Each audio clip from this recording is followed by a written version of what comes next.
Di Treskrimum Polda Metro Jaya telah menyiapkan alat bukti yang tidak dapat terbantahkan untuk memperkuat status Jessica Kumala Wongso sebagai tersangka dalam kasus dugaan pembunuhan Wayan Mirna Salihin. Alat bukti ini nantinya akan dipergunakan jaksa penuntut umum untuk mengadili tersangka. Alat bukti yang dikumpulkan untuk menetapkan Jessica Wongso sebagai tersangka kasus pembunuhan Wayan Mirna Salihin kini menjadi polemik.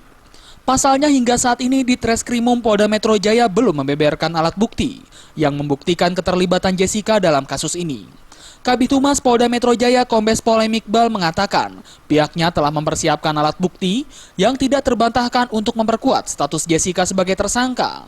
Menurut Iqbal, alat bukti tersebut nantinya dapat meyakini hakim dan jaksa penuntut umum untuk mengadili Jessica di persidangan.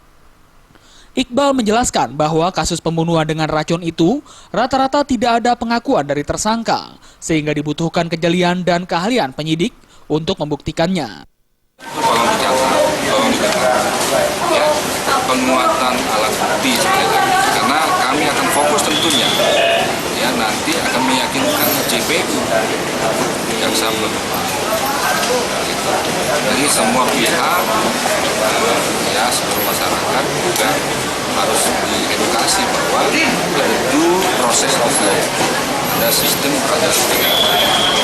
Ya, amanat undang-undang sudah mengatakan bahwa tugas kami dengan Polri adalah melakukan penyelidikan dan penyidikan untuk membuat terang benderang suatu kajian. Kalau ada yang mengatakan bahwa yang ini juga tersangka tidak bukan itu yang kami lakukan.